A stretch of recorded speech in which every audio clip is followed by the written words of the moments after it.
The man had just discovered that his wife was having an affair. What made it even worse was that the other man was his closest friend and business partner. Derek was instantly consumed by rage. After returning from the seaside, he remained trapped in grief and humiliation. Now, all he wanted was to gather evidence as quickly as possible and make the two people who betrayed him pay the price. But what Derek never expected was that just as he finished planning everything, the police suddenly knocked on his door. They informed him that his wife and business partner had both been shot dead inside the seaside villa. Hearing the news, Derek was shocked beyond words, yet buried beneath the shock was a strange sense of satisfaction. But that feeling quickly turned into terror, because with both victims dead, Derek now had the clearest motive for murder. After all, he had only recently uncovered their secret affair. It didn't take long for the police to name Derek as the prime suspect, and once enough evidence was gathered, a life sentence would almost certainly await him. In an instant, Derek's reputation completely collapsed. His company suffered a devastating blow. Business partners immediately cut ties with him. Employees resigned one after another, and the once thriving sports agency became completely deserted overnight. Derek had lost everything: his wife, his career,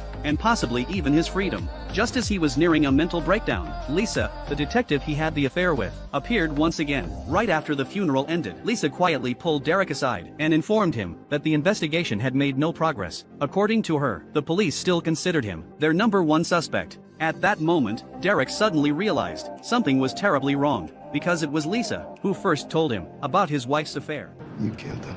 No one's gonna believe you. You killed them. Why? You need to get some rest, Derek. Be in touch. Hey! Hey!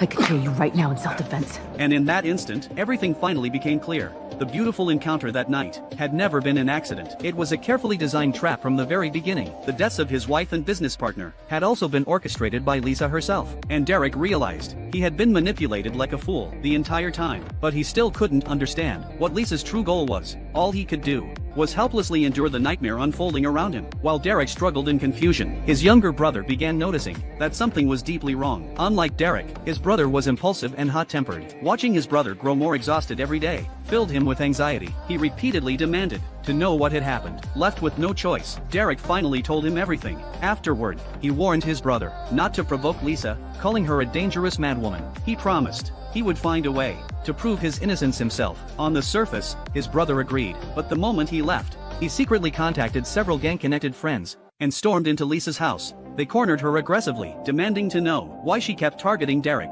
But Lisa was a trained detective. Even in danger, she remained far calmer than ordinary people. Pretending she needed to use the bathroom, she suddenly slammed the toilet lid into one of the thugs. Then she seized the opportunity to grab a shotgun hidden in the ceiling. Within moments, she killed both the gang members and Derek's younger brother. Afterward, Lisa calmly called Derek and asked him to meet her at a seaside villa. And finally, the terrifying truth behind everything was about to be revealed.